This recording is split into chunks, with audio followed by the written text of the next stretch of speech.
Welcome to EFT Nation, your home for all things tapping. For show notes and resources, please visit EFTtappingtraining.com. We are your tapping hosts. I'm Alina Frank. And I'm Craig Wiener. The information provided in this podcast is not a substitute for counseling or medical advice. The information presented here is meant to inspire and educate listeners, but are not guarantees of any kind. All right, welcome back to EFT Nation. For the last few years, we have been covering all topics EFT, but Craig and I know that an EFT education is not complete without something called Matrix Reimprinting. And so... Yeah, I would just say, I wouldn't say it's not complete because EFT is amazingly powerful in and of itself. Yes. But there's this special complementary bonus form of tapping that really grew out of EFT and developed by our guest today. Yes. You know, this is one of our special podcasts where we get to have a guest. Yep. And I have the honor of introducing Karl Dawson, who is one of the original EFT masters and the founder and creator of something called Matrix Reimprinting EFT. So Karl, all the way from the UK, welcome. Hi guys, lovely to see you both. Not spoken to you for a while. Yes. But see you looking well. Yes. Same. Yeah, it's great to have you here. And we hadn't dedicated an episode just to, even though we've had a lot of questions about, a lot of discussions about Matrix Reimprinting, and we said, why not have the man here, Absolutely. right? And let's just do it together. And we came up with a couple of questions and topics that come up the most often with regard to inquiries regarding to Matrix Reimprinting, about what it is and what it isn't. And so that's what we just wanted to hit on today, with some of those main inquiries that we hear. Yeah, and there are a lot of misconceptions, and I just felt like, okay, it's time. We spent all this time clearing up misinformation about EFT. Let's clear up misinformation about Matrix Reimprinting. So Karl, first off, what is this thing? I know it's hard to describe, but I know you're the man. So let me ask you, how would you describe it? So if we look at EFT, and you say EFT is powerful because it's taking tapping into talk therapy, basically. Okay. And then we have inner child work or soul retrieval or parts work. And again, in the same way, it's taking tapping into that area. And by doing so, it just makes it so much more powerful and safer and complete. Because basically, by just going and revisiting a memory, as you would with inner child work, the thing is, if you're not de-traumatizing that part of yourself, or what we call an echo in Matrix Reimprinting, then it's very difficult to change anything or to change the perception, because we're not resolving the trauma. One of our old-time trainers, Karl Dawson, came up with a very nice explanation. I like this analogy where EFT is like you're watching a movie, a movie from your past. When you look at the movie, it bothers you. You have an energetic reaction, which is basically a re-experiencing what happened that day. So what you do with EFT is you run through the memory and you tap on all the aspects, as we call them, all the bits and pieces of that memory that bothers you. Look, you can go back in that memory, look at it again. It's like, that doesn't bother me now. And also has the effect of putting it in the past. It's like it's over, it's finished now. Where the analogy I like with Matrix is like watching a play, and you're the director of the play. And with the play, you can actually get involved and actually change what happens. And we will be, that's one of the conceptions we're going to talk later about, this misconception about, denying of memories, but we change the perception subconsciously of the memory. So not only do we resolve the trauma, but we end up with a positive, subconsciously, a positive picture with a positive meaning. So that's the best way to describe it. And but I think one of my favorite parts of doing Matrix Reimprinting, where it differs from EFT, is that the gift and the wisdom that is uncovered as a result is just so powerful, so moving. It really does. It is really transformational in that you're looking at it in the context of your entire life and how this makes sense that you went through that horrific trauma, and not in a negating what happened or anything. It's really the pearl is there, the wisdom of what you went through is there in a very beautiful, organic, way that other things just can't get to in the I same say that way. so often, Elena, that you actually come to understand your whole life based on these early beliefs. Yes. And it does make sense of everything, even like why you're here, and that fascinates me. There's some variations of EFT where there's not adjective EFT. Mm-hmm. If I was to give an adjective to Matrix, it would be deeper EFT. That it's the depth of wisdom, learning the things that you mentioned, forgiveness, letting go, understanding why parents did that or the teacher did that. So it's just the full package of not just trauma resolution, but the deeper understanding of these events and the effect it's had on your life and every part of your life. Yeah, I'm going to completely concur that the beauty of the depth of MR is not just us finding resolution with how we feel about those adverse things that happened in our life, those significant emotional events that we've experienced, but it really focuses in on the decisions and beliefs that were created as a result of those experiences that then color the rest of our lives. They become the lenses that we see everything through. So it's not just about that one thing that happened. It's about everything afterwards that's tinted by that. And what MR does is not just work only with how we feel about them, the regrets or the feelings about them, but the decisions that were made at those moments in time. And that's really the target of MR that I love so deeply, and it goes right to that, and it's transformative. Mm-hmm. It just is really such a beautiful technique that also, I want to say, integrates EFT into that. So it is EFT expanded, because it's not absolutely. that EFT doesn't work with beliefs, and it's not that EFT doesn't work with feelings and how we experience things, but there's a targeting and the empowerment, the self-empowerment that comes from the client. Mm-hmm. So even though you say you're the director, I really want to almost nuance that, because as the facilitator, we're asking questions that then the client is being empowered by gaining their wisdom and understanding and having self-compassion and forgiveness. So I really want to continue to give the power back to the client. Absolutely. And absolutely. And as you know, with Matrix, the client is doing the work. Yep. We explain the process and how to keep it safe, and if they have any problems, we help them. But the client is going into the Matrix. They're working with their own. They are the expert on their little selves. Yeah. They spent the whole lives, as I said, with these beliefs, trying to deal with it. They've become the expert, so they know what the echo needs. Sure. They need the resolution, and and the fact that it is very empowering for the clients. But also, as you kind of alluded to experience as a practitioner. I can imagine like traditional talk therapies where you've got to listen to horrific things day in, day out. Whereas with this, you start off with the trauma. You don't have to hear about the nitty gritty of what happened that day, but you end up with a beautiful new memory with a positive meaning, which is very uplifting for the practitioner. So, that's why I hear constantly with practitioners that they come back from sessions and they're just so happy as practitioners because not only have they made massive changes, they've seen the change in the clients, but it's uplifting for them as well. Yeah, it's a lovely process. So let's go into these three top misconceptions. Number 3 is that you can learn this from one of your books, Karl. So I hear people say, "Oh, that's okay. I don't need to take it. I read the book."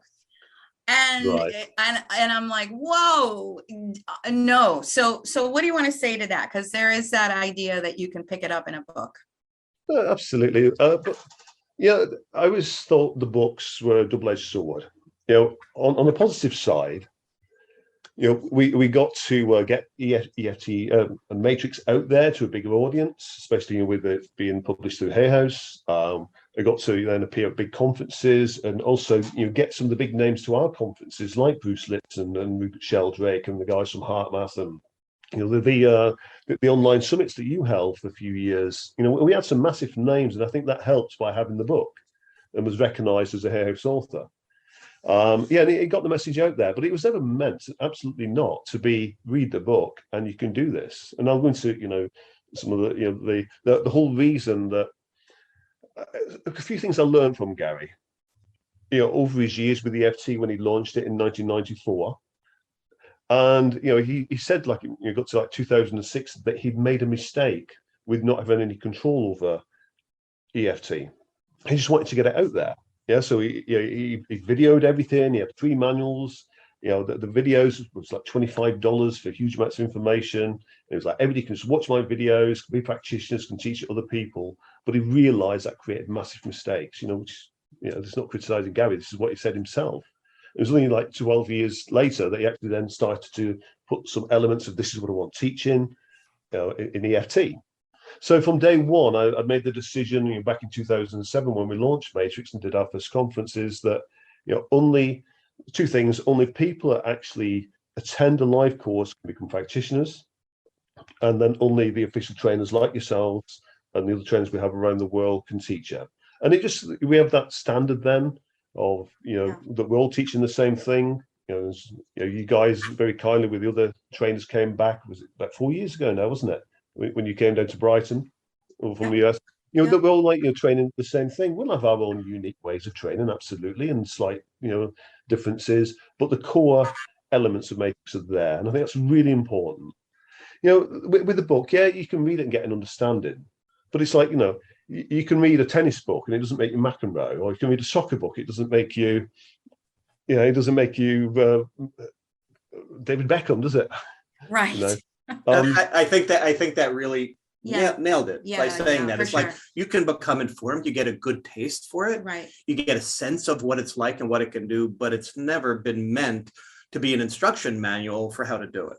And I will also say that you've had a number of wonderful updates since the books, that simplify the process and make it easier for people to learn than what you had originally done with it. Absolutely. And I think that the trainings then have evolved to show those updates and the applications. Yeah, absolutely. I mean, the first book, it came out in 2010, the one with Sasha Allenby. Yeah. And obviously that was written in 2009 because we had to write it before it published. It takes a while to get to that publishing stage. So this was only 2 years into Matrix, so this was very early days. Yep. And then even the second book with Kate Merrill out was 2016, so that's 6 years ago. And there is massive changes. You said to keep it safer, simpler, more effective. It's just become a very complete process now, and easy to learn, easy to teach. But it's deceptively simple. There is many nuances that we learn on courses that we teach our practitioners.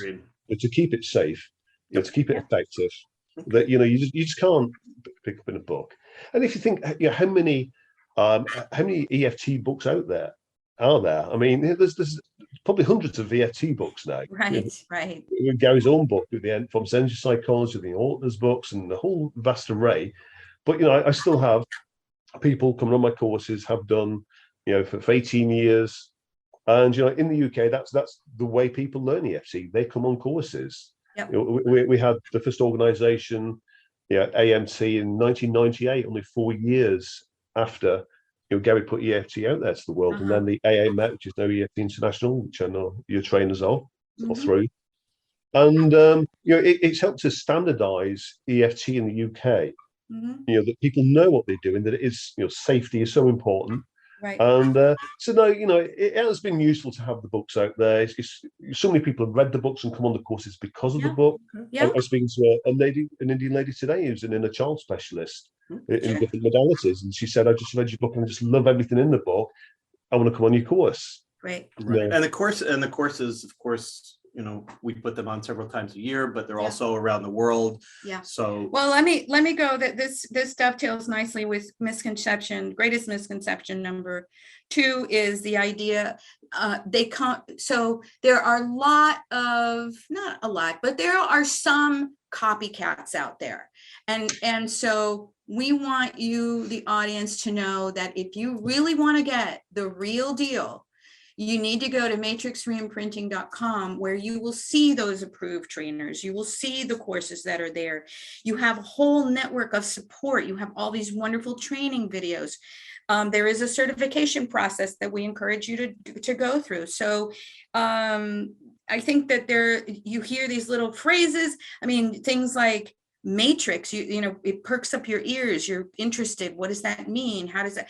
But the real deal is at matrixreimprinting.com, even though there are various copycats out there, and the trainings must be in person. I mean, I haven't heard of Matrix be imprinted, but imprinted, right? But it wouldn't surprise me. It wouldn't surprise me that either. You start to hear terminology or other ways of saying Matrix Reimprinting, and it's not Matrix Reimprinting. Exactly. So you know, go to the source. Go to the source.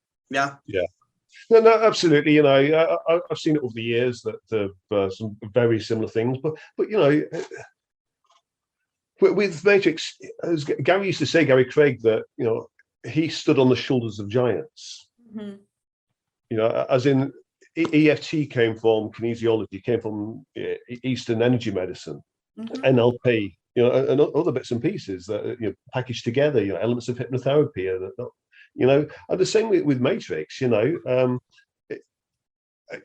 obviously it's a massive part of EFT.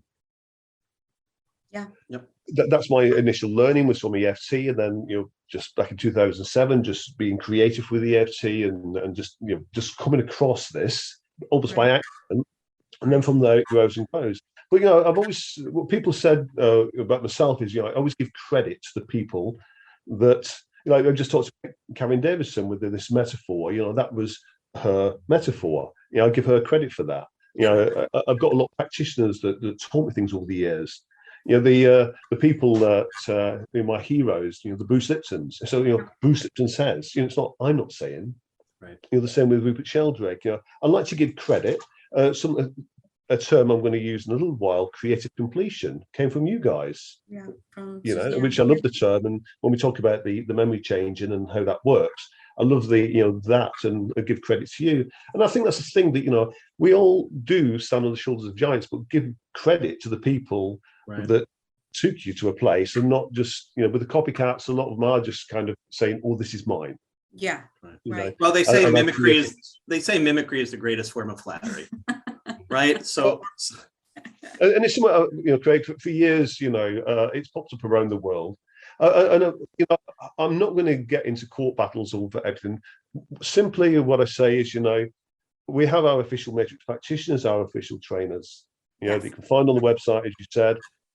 And so as long as people aren't saying, you know, I'm a Matrix practitioner when they've not trained, or they're doing something and saying it's Matrix Reimprinting, then I'm not going to start chasing around the world. Life's too short, you know. I'd rather just focus on what we do. But when people have actually, you know, started training or doing things that they shouldn't do with Matrix, then, you know, I do step forward because, you know, I don't want to be responsible for what somebody else is doing if they're not officially one of our practitioner trainers. You know, this is incredibly powerful work, as we know.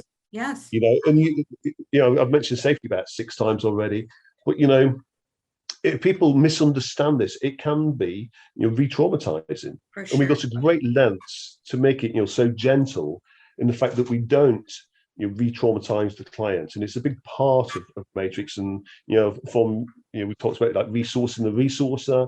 That the client knows what to do, that they stay dissociated from the echo, so they're not bringing them back in the energy, and a whole you know array of other elements that say it looks deceptively simple, and it is simple once you understand the process. But to fully understand the process, you need to attend a course. It's as simple as that. And I love your focus on safety, and I think we both feel the same way about EFT. Just like we wouldn't want somebody that watched a bunch of videos on EFT saying they're an EFT practitioner, and why we have EFT certification processes for effectiveness and for safety.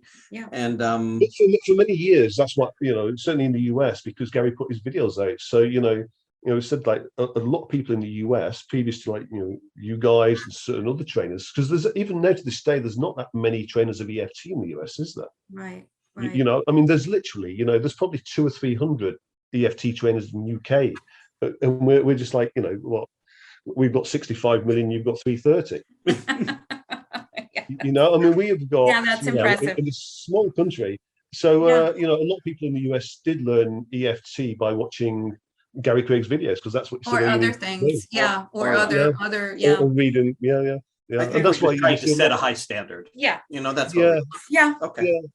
So we had a third. So the top one that we still hear, which is Oh, matrix reimprinting, that's where you change memories. I can't do that. It's about changing memories.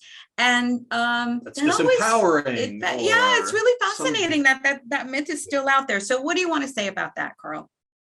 Okay. Right, where to start? I'll start with my simple explanation is that, if you have a computer and you've got viruses in your computer that's affecting the system, then would you just keep them viruses in your system, or would you actually want to change them? And our viruses in our system are these memories, these false memories, as Dr. Bob Scare refers to them, aberrations of memory.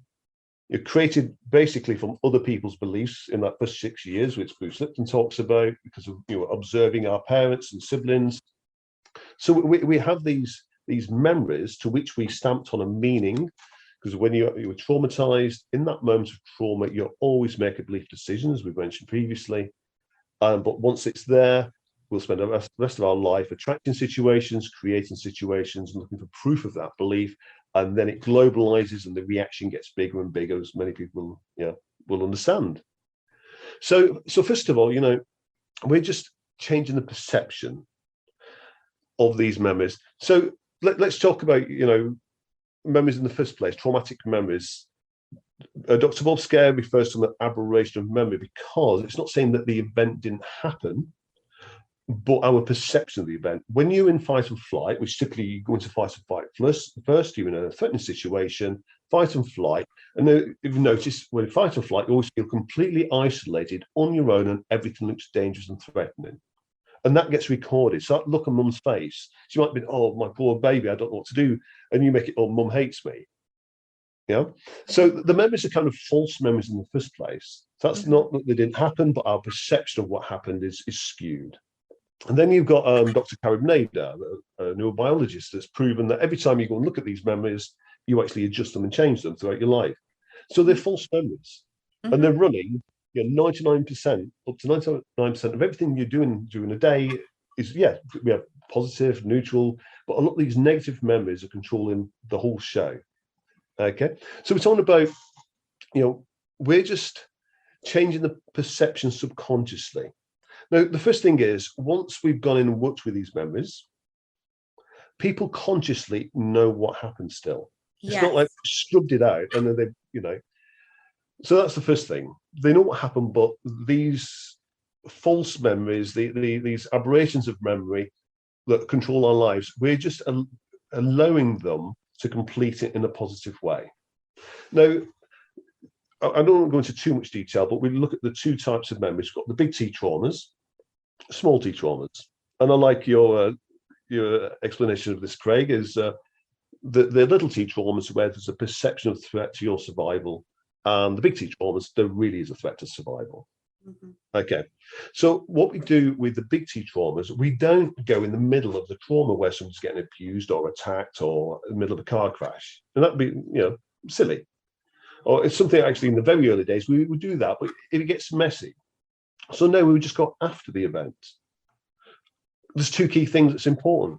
There's the trauma that the client's still holding on to all these years later, which we can deal with after the event. And the second thing is the belief decision, which again, we can change without, So the event still happened. We just allow the outcome and the beliefs to change and get all that wisdom and learning and understanding. And another key thing with this that we have not mentioned yet is the self-forgiveness. Because the thing with trauma, every child always thinks it's their fault. How can mum be wrong, or dad be wrong, or the priest be wrong, or the teacher be wrong, or whoever be wrong? The child always makes it's their fault. So, the child understanding it wasn't their fault, that they were doing the best they could, that mum's got issues and dad's got issues, and to understand these things. Okay, so first of all, on the big T traumas, they still happened, but we changed the perception, and we have a different subconscious outcome there. On the small, sorry, I was just going to say what I love about that is we change our relationship and our perspective to what happened. What happened. Yeah. Right. And I love the clarity of that. But how I feel about it now, how I think about it, how it affects me, how I relate to what I learned or didn't learn then is what changes for the client. And we will have a new picture there that subconsciously they can focus on that new picture with a positive, empowering belief, but the bad thing still happened. Yes.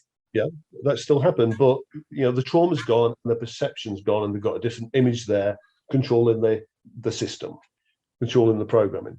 So that's with the big T's. Now, with the small T's, these are the repetitive traumas that I did find with EFT. We could struggle with this. That, say it's like rejection, and you've got potentially, the client comes, they've got relationship issues, and there's lots of issues around feeling rejected as a child. Now, they could literally have thousands of memories. You can do rejection every day of your life. Right. Yeah. You try to create, look for proof. You can just see it and re-experience it everywhere. Now, just doing EFT and clearing a few of these traumas, is that going to change the belief that you'll be rejected? What I found was, no, it doesn't change the belief, because you've got so many of them. Right. And just by resolving the trauma, you still have the same picture, the same perception. You just don't have the same buzz from that same, negative energy from that memory anymore, but it's not really changed anything. So what we do is, I'll give you, just make up an example. Say your mum shouts at you one day, you're 2 years old, and you freeze, you go into fight or flight, then ultimately freeze, the child makes a decision, oh, mum doesn't love me. Right. Okay. What we do there, we tap on the echo to resolve the trauma. And then we do some work with mum. We tap on mum. Get mum. This weird thing happens, when you tap on other people in the matrix, we're not trying to control them or do anything apart from just release their negative energy. And then it's almost like you have that better version. You explain to mum, Luke, because of what you said that day. Yeah, I felt rejected. Mum's like, oh, I'm so sorry, I was just busy. Da, da, da, da, da. Mum gives the child a hug. And what you find is this is why I like this term that you mentioned a few years ago, Craig, this creative completion. Once you've tapped on the echo and you've tapped on mum, the facilitator is not trying to do something there and direct it and lead it. What often happens is almost naturally, once they've understood what that belief is, the memory just completes on its own. So instead of being frozen in that moment where you made a decision and that's what you remember for the rest of your life, it's completed, naturally, when mum's now giving the child a hug, the 2-year-old hug, and saying, oh, I love you, you're very special. Now you've got a new picture there. It's not just resolved the trauma, but now you've got a picture there that says, mum loves me. And then you can go to your next echo and your next echo. Yeah. And even though there could be thousands of pictures there, we refer to these 10, 15, these 20 are the key events. All the others, it just happened again in the other situations. But now we go and change, the next memory, and it gets quicker and easier because there's a knock-on effect working with one memory. Before you know it, you've got 20, 30 pictures that say, I'm lovable. Right. What's going to happen when you've got your point of reference is now saying you're lovable? What's going to happen now is you're going to start to feel more lovable. And what's going to start to happen when you feel more lovable, you're going to look for proof of that in your life. Yeah. So, that's the key with what Matrix Reimprinting gives you, that ability to change these perceptions, and say it takes to that deeper level, which you can't really get to with EFT. And right. Say, don't get me wrong, I love EFT, it's changed my life. And we can't even, people have to learn EFT before they do Matrix. Absolutely. It's an absolute requirement because you need to know all the basics. And and Matrix is not a replacement for EFT. If anything, it's a replacement for the movie technique. So anybody that knows EFT, typically once you've learned Matrix, people tend to do the movies the Matrix way. Yep. But at times you'll be doing standard EFT, and then you do some Matrix, you go back to standard EFT. It's interchangeable. So it's just a really good way of working with these specific memories. And and on that, with Matrix, you have to have a specific memory to work with Matrix. You can't. Yes. Work with it without a specific memory. Whereas EFT, you don't have to have a specific memory. You can say, even though I've got this, bad feeling in my tummy today, I love an exam myself, and without going to specific memories. So the two interchangeable. But just about everybody I've ever taught Matrix, even when people come and say, "Oh, we do something similar to this in hypnotherapy, and we do something similar to this in timeline and Brendan Bay's work and journey work and soul retrieval," yeah, absolutely. To think they just created something that was completely new and different, there's nothing new under the sun, is there? No. There's nothing new. But people say that they love the way it's a very complete process, the safety, and you can go from the client comes with a specific ailment, and we've got techniques to very quickly get them to the specific memories, to be able, in a very safe way, resolve the memories, create a positive new perception subconsciously. That's the key thing. It's got to be subconscious.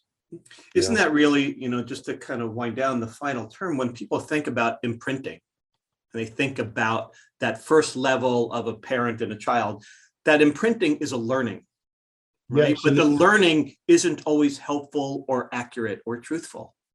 And so when we're doing matrix reimprinting, the reimprinting is relearning. It's updating the software. It's just new learning that's landing on top of and eradicating the false or harmful learning that we learned when we were young, when we didn't understand the big picture. So that's really, I think, what we're doing is we're relearning and we're updating how we see the world. Yeah, and then you say that the reimprinting process itself is to bring in that new picture with the new perceptions, change the pathways, and then into the using Bruce's understanding of epigenetics, this beautiful energy into the body, into the cells. And then another heroes at HeartMath, using the heart, and we understand that the heart is what's communicating with the field, and being able to take that picture into our hearts and then send it out into the field, which then works with law of attraction. So I said, it's a very complete process. I think that's what people like about it. Yeah, very much so. Well, I thank you so much for your time. I think we've clarified a lot of things for people. Please check out the website. And thank you for bringing this phenomenal technique in the way that you did, so elegantly and beautifully. We really love teaching it. So thank you. Thanks for taking your time. And thanks you guys for what you do.